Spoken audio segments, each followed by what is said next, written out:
누가복음 5장 12절부터 39절 말씀에는 주님의 치유사역과 함께 그 당시 유대 종교 지도자들과의 대립이 시작됩니다. 나병 환자를 깨끗하게 하시고 중풍병자가 누웠던 상을 들고 일어나 나가는 치유의 역사가 계속하여 일어났습니다. 이 놀라운 치유 역사 현장에 지금까지 나오지 않던 사람들이 등장합니다. 제사장, 율법 교사들, 그리고 바리새인과 서기관들입니다.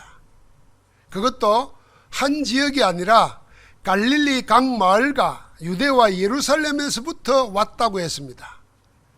그러니까 거의 전국에서 모여들었습니다. 당시 이스라엘은 종교적 사회였습니다.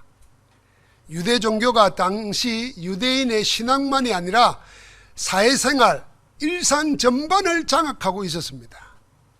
종교 지도자는 유대 사람의 일상을 좌지우지하는 기득권 세력이었습니다.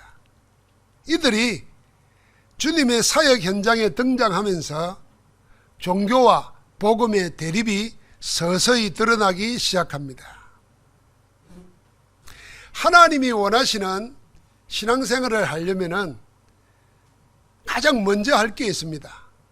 그게 뭐냐 하면은 종교와 복음을 구별하는 것입니다. 복음은 종교와 분명하게 구분됩니다. 그런데 많은 사람들은 아무 생각 없이 종교나 복음이나 똑같다고 생각합니다. 여기서 신앙생활에 관한 모든 것이 달라집니다. 심지어는 하나님을 대하는 자세와 일상생활을 하는 삶의 태도까지도 나누어집니다. 첫째로 종교는 인간의 작품이지만 복음은 하나님의 선물입니다. 종교는 이미 확립된 체계와 제도를 말합니다. 그 정해진 틀을 벗어나면 정죄받습니다. 짜인 틀에 맞춰야 합니다. 그게 종교입니다. 그러나 복음은 생명입니다. 정해진 틀이 아니라 성령의 인도 따라 성령과 함께하는 자유와 기쁨이 있는 것입니다. 둘째로 종교는 인간의 문제를 해결하기 위한 인간의 방법입니다.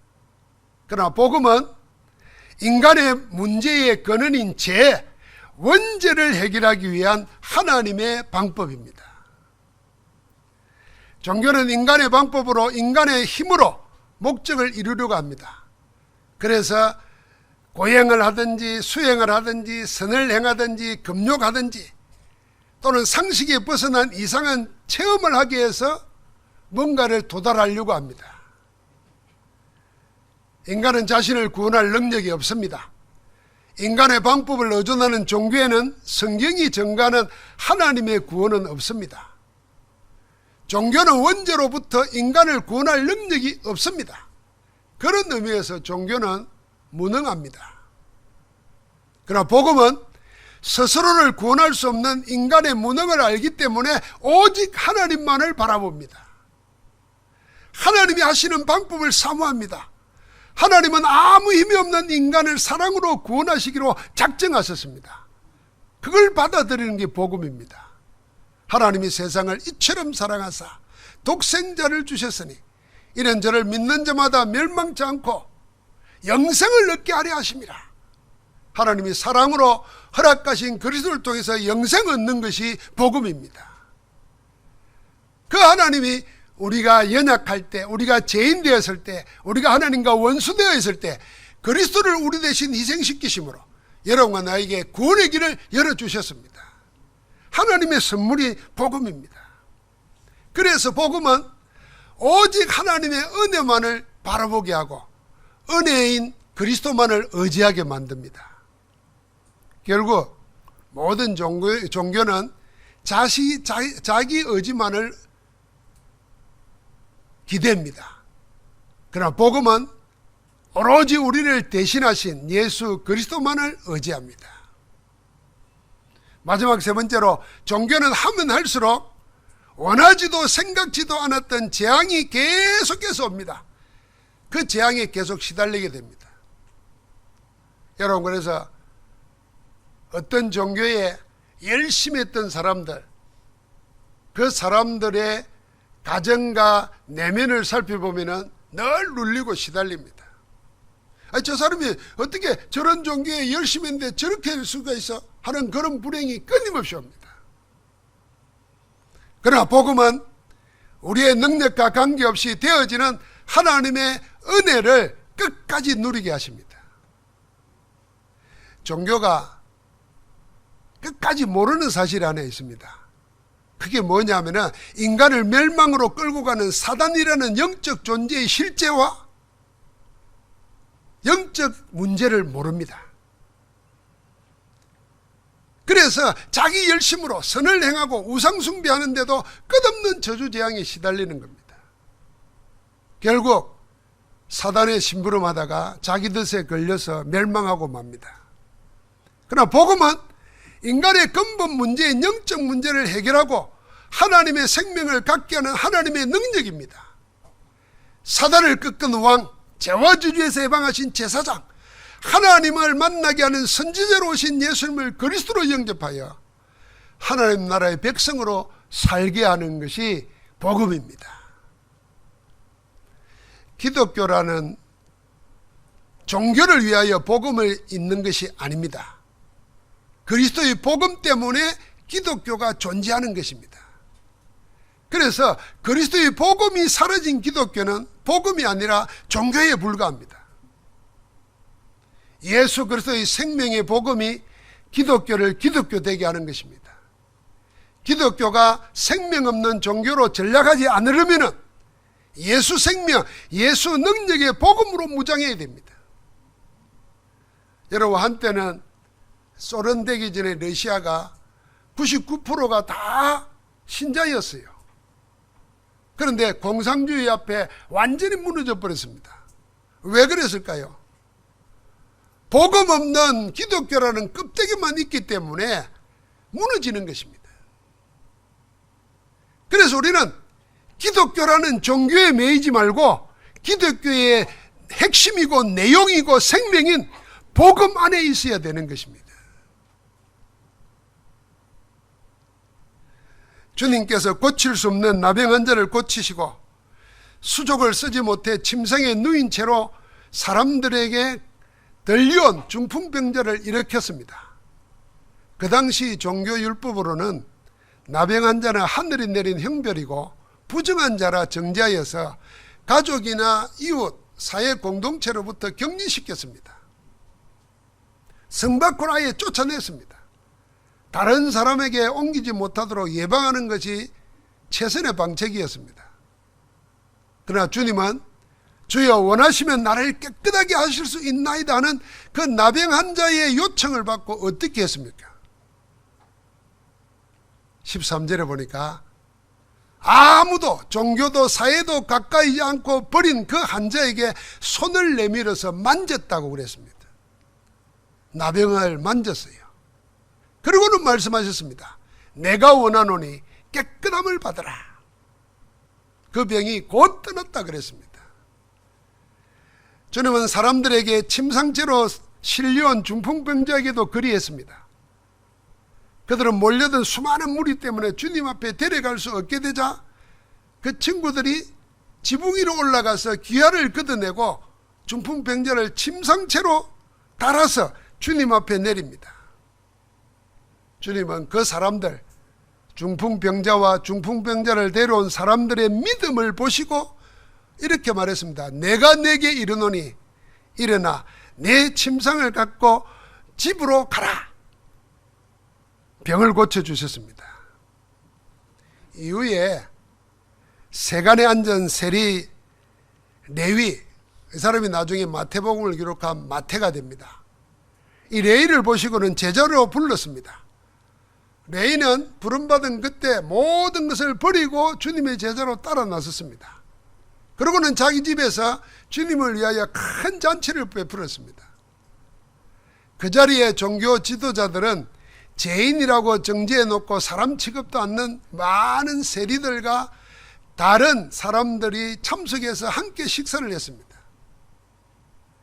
주님은 죄인 취급당하는 그들을 모두 잔치에 참석한 신랑의 친구처럼 대했습니다. 건강한 자에게는 의사가 쓸데없고 병든 자에게 쓸데있나니 내가 의인을 부르러 온 것이 아니라 죄인을 부르러 왔다. 회개시키러 왔다.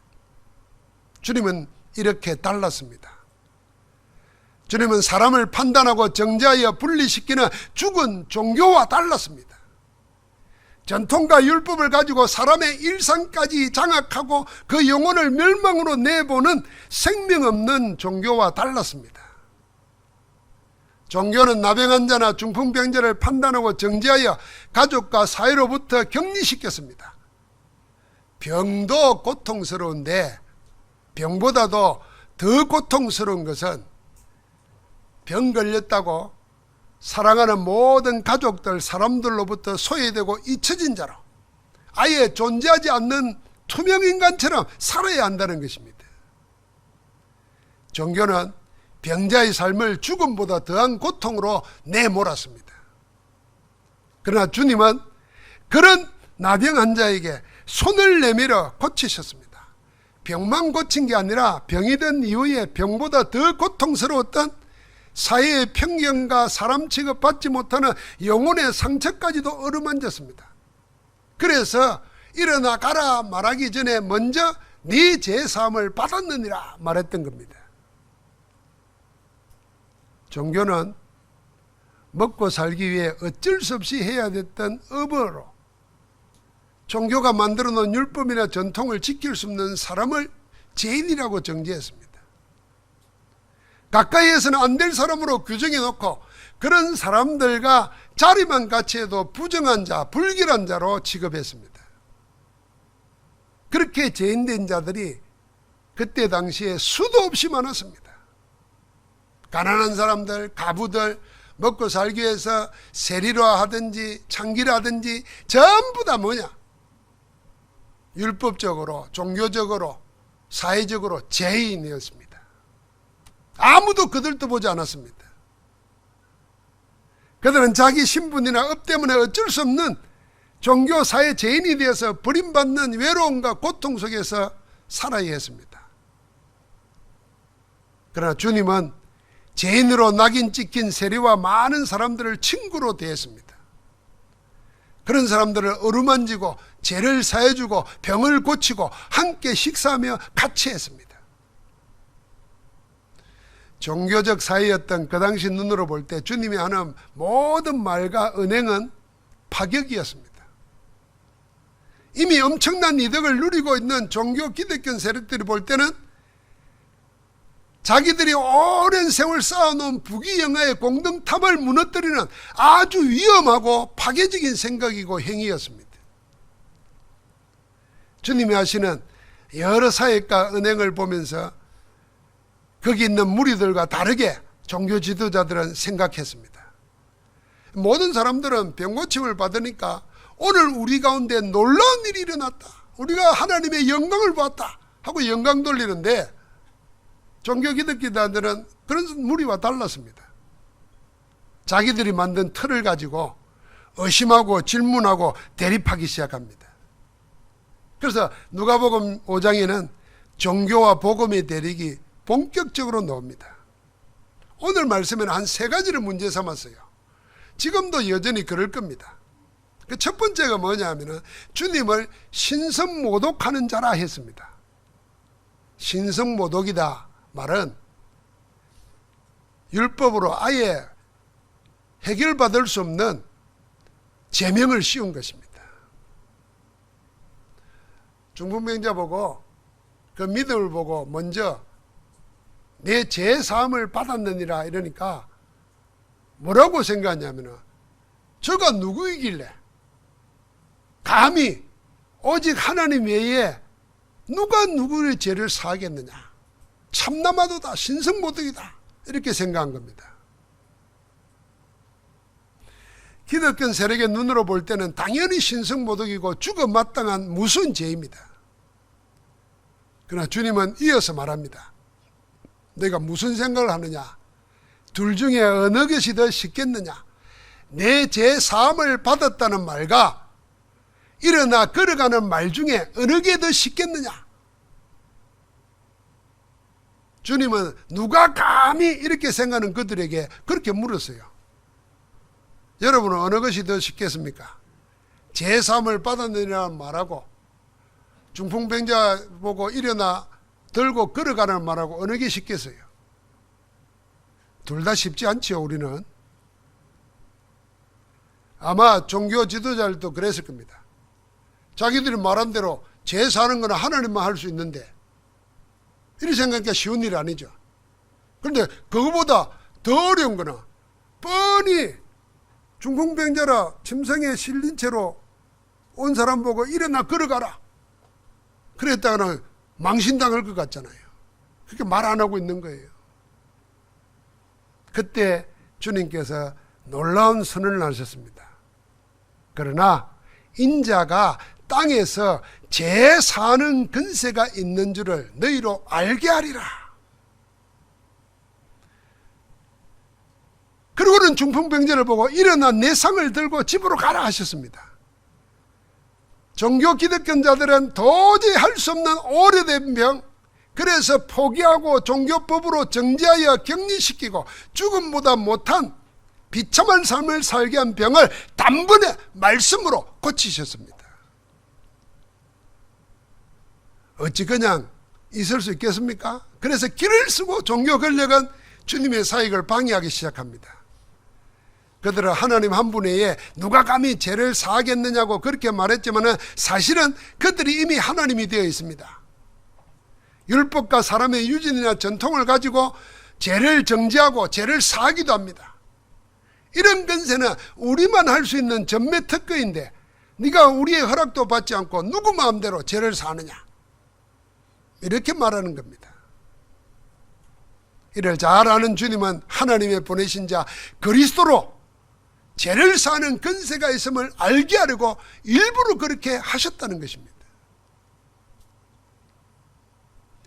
두 번째 대립은 종교 기득권자들이 어울려서는 안 되는 부류로 규정해 놓은 사람들과 같이 식사하고 어울렸다는 제목입니다.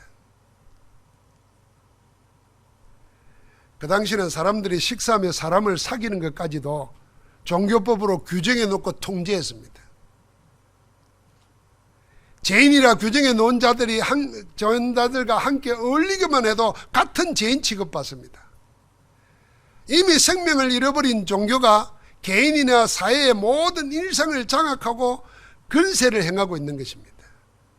그런 그들에게 주님은 단호하게 말씀했습니다. 그게 31절과 32절의 말씀입니다.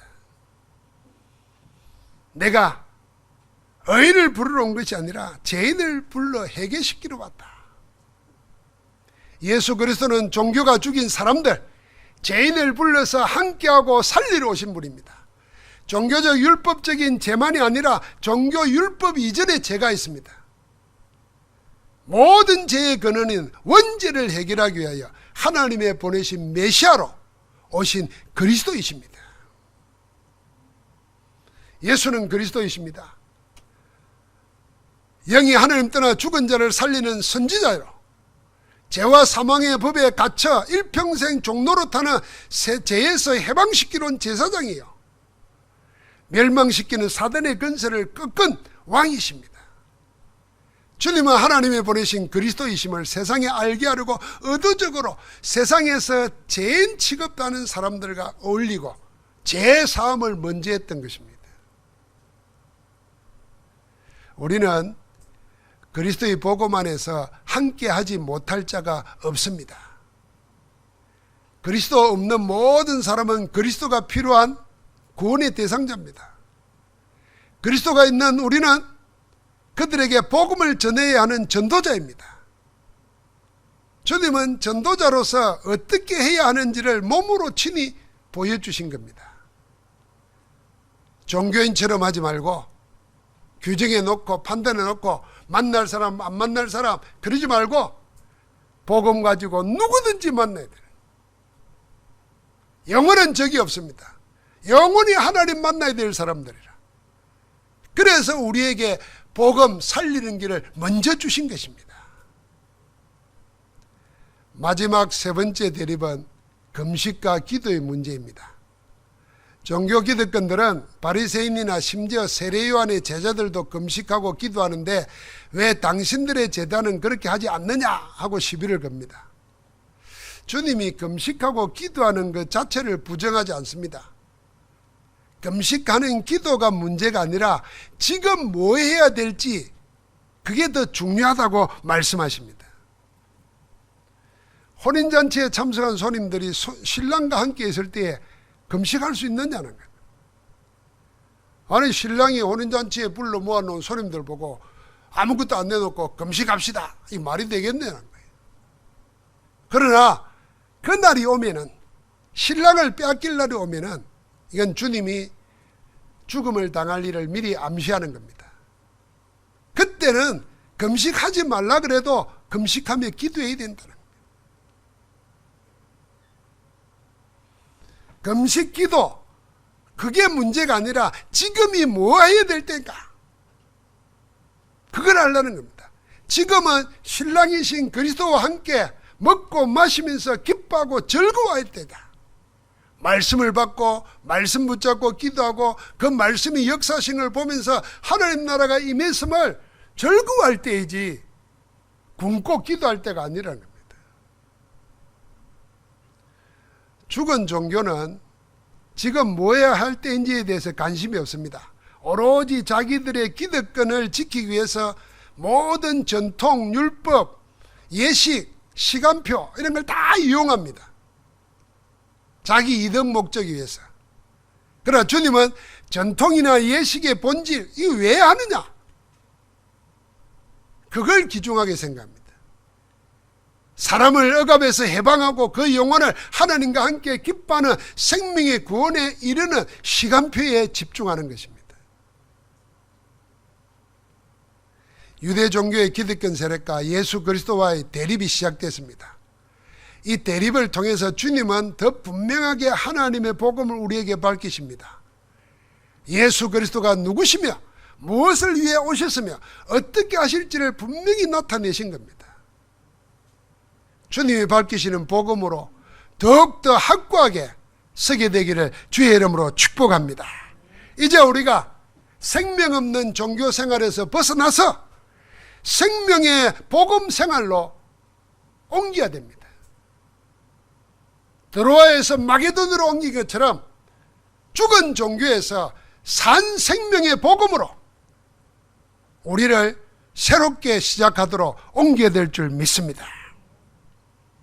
주님은 종교 지도자에게 첫 대립의 말미에 비유의 메시지를 하셨어요. 나중에 이것이 온 세상 사람들이 다 인용하는 금가옥조와 같은 말씀이 되었습니다.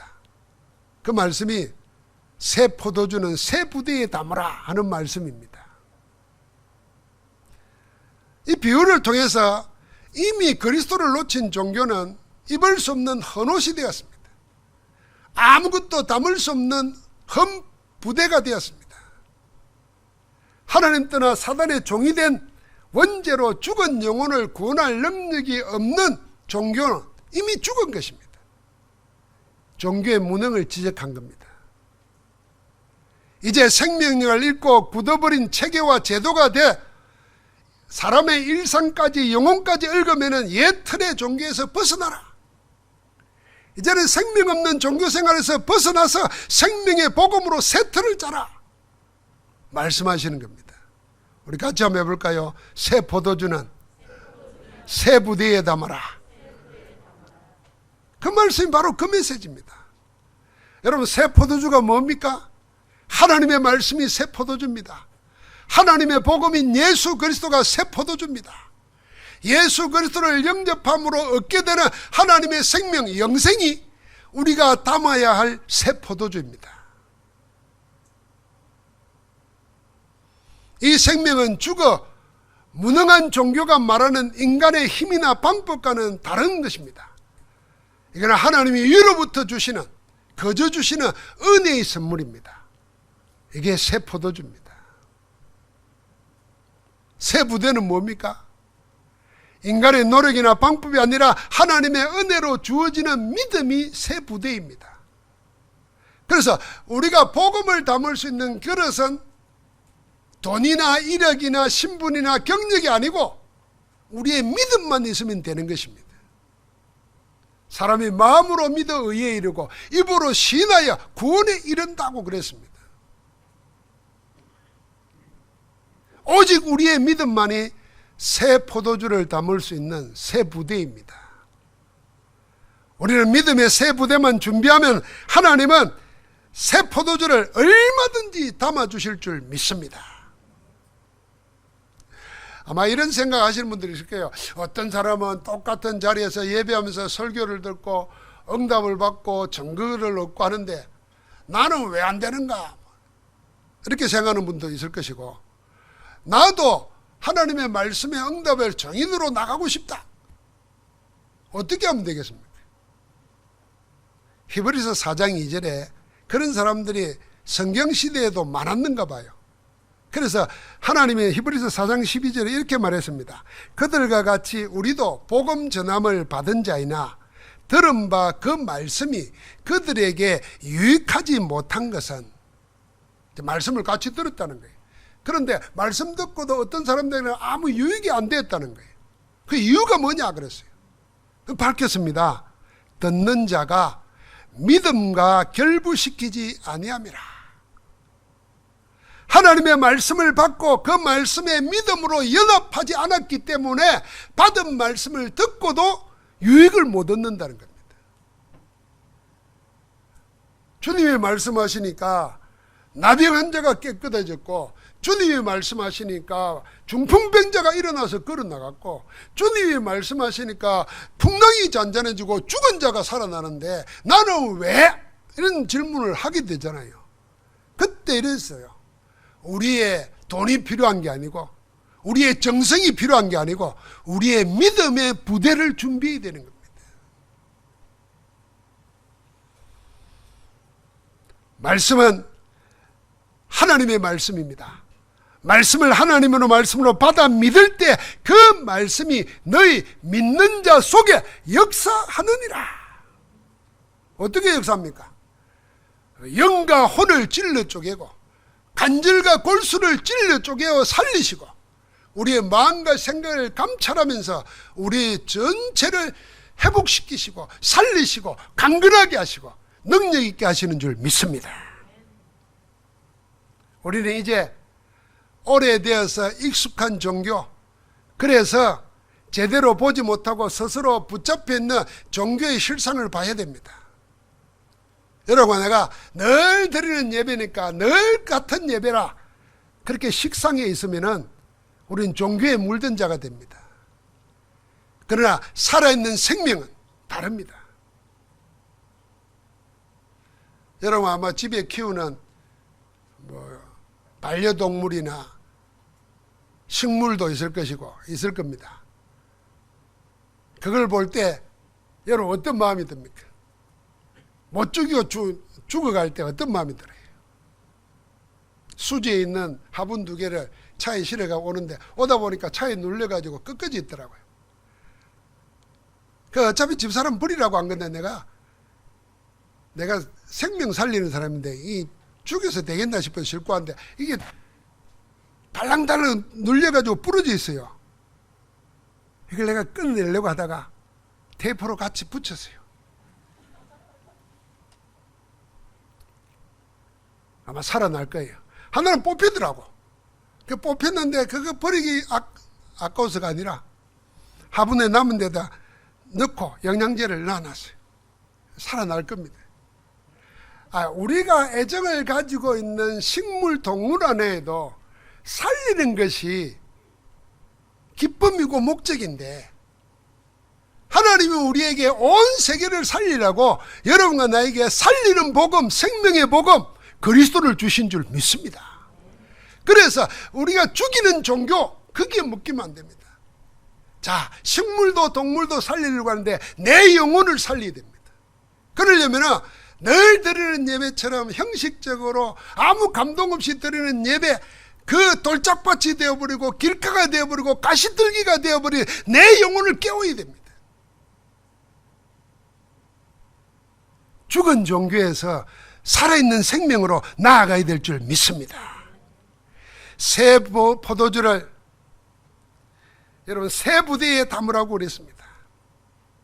주님은 사역의 현장에서 빈 곳, 버려진 곳, 이미 죽어있는 자들과 함께하며 말씀을 주시고 치유하고 온전하게 회복시켜서 하나님 나라의 정인으로 세우셨습니다. 그렇게 하심으로써 이미 죽은 종교의 무능을 보게 하고 복음의 능력으로 여러분과 나를 인도하고 계십니다. 새 포도주를 새 부대에 담으라는 말씀은 오직 복음으로 인생 편집하여서 말씀 체험하라는 그리스도의 메시지입니다. 새 포도주를 새 부대에 담으라는 말씀은 오직 복음으로 인생 설계해서 기도 체험하라는 메시지입니다. 새 포도주를 새 부대에 담으라는 말씀은 오직 복음으로 인생을 디자인하는 전도 체험의 정인으로 237 5천 종족 살리려는 메시지입니다. 오늘 그 많은 무리들 앞에서 치유 역사가 일어나고 놀라운 일이 생기고 막 이제 반대하는 일이 시작되는 그런 긴박한 상황 속에 중간에 나와 있는 말씀 하나가 있습니다. 그 말씀이 오늘 5장 16절의 말씀이에요. 5장 16절의 말씀에 이렇게 말했습니다.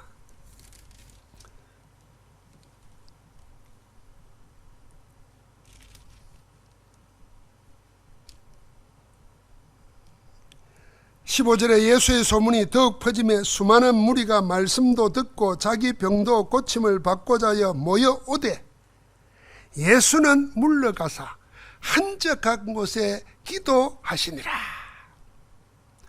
이스라엘 전역에 예수의 소문이 퍼져나가니까 수많은 사람들이 병고침도 받고 말씀도 들으려고 몰려들죠. 그럴 때 주님이 먼저 하신 게 있습니다. 그게 뭐였습니까?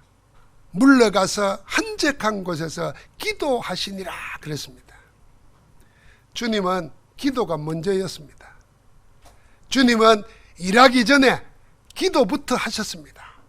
기도로 일하셨습니다. 주님의 생애 1번은 기도였습니다. 오직 하나님 아버지께 집중하고 전부를 드리는 것이 최우선이었습니다.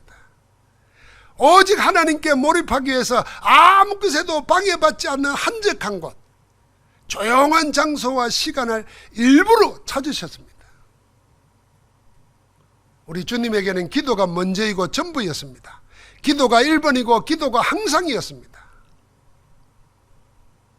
여러분과 나에게 먼저 할 것, 항상 할 것이 무엇입니까? 지금 나에게 가장 필요한 것, 시급한 것이 뭐겠습니까? 우리를 창세전부터 택하셔서 복음을 주셔서 하나님의 자녀로 회복시키신 성삼위 하나님께 집중하는 시간, 하나님께만 집중하는 기도의 시간이 가장 시급하고 필요한 줄 믿습니다. 우리는 늘 기도하지요. 그러나 이제는 우리 기도를 바꾸어 보시기 바랍니다. 아침에는 남은 자의 기도로 시작하는 겁니다. 하나님이 여러분과 나를 언약 안에서 남은 자로, 그루터기로, 생명 살릴 자로 남겨놓은 것입니다. 그러면 그 안에서 감사하고 하나님께 영광 돌리고 복음에 집중해서 힘을 얻는 시간을 가지는 겁니다. 이거는 자고 일어나서 다른 일을 하기 전에 3분이라도 1분이라도 잠깐이라도 자기 정체성을 찾아 누리는 시간을 회복하는 것입니다. 제일 좋은 길은요, 새벽기도 노는 겁니다. 여러분, 중직자들은 새벽기도 나와서 이 남은 자의 기도를 예배와 함께 하게 내야 됩니다. 생활하는 낮에는 순례자의 기도를 해야 됩니다. 오직 그리스도 안에서 그리스도와 함께 동행하는 24 기도를 누리는 겁니다.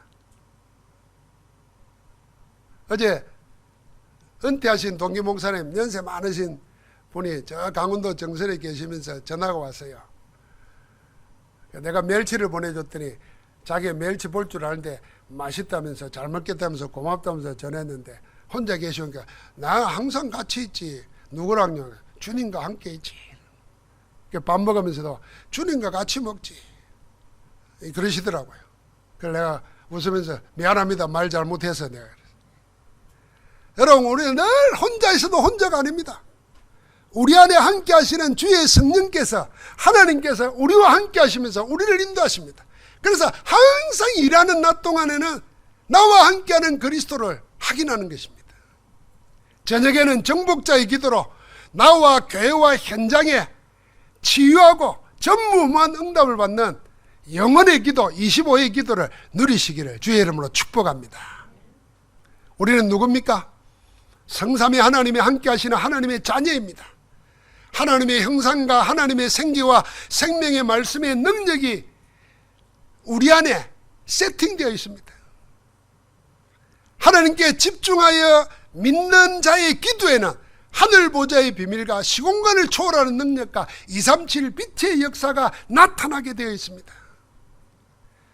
새 포도주를 담은 새 부대가 되어 있다는 사실을 알고 누리는 복음의 증인에게는 세상이 줄 수 없는 전무후무한 응답이 우리 개인과 교회와 가정과 업에 나타날 줄 믿습니다. 남은 자, 순례자, 정복자의 기도로 주님의 새 포도주를 새 부대에 담아 누리고 237 5천 종족 살리는 복음의 증인으로 날마다 승리하기를 주의 이름으로 축복합니다. 하나님 감사합니다. 우리를 불러 남은 자로, 순례자로, 정복자로 주님과 함께하게 하시니 감사합니다. 이제 죽은 종교 껍데기를 다 벗어버리고 생명의 복음 안에서 그리스도와 함께하는 위드 임마누엘 원내서의 축복을 누리게 하옵소서. 우리 안에서 그 일을 이루고 계시는 주 예수 그리스도 이름으로 기도하옵나이다. 아멘.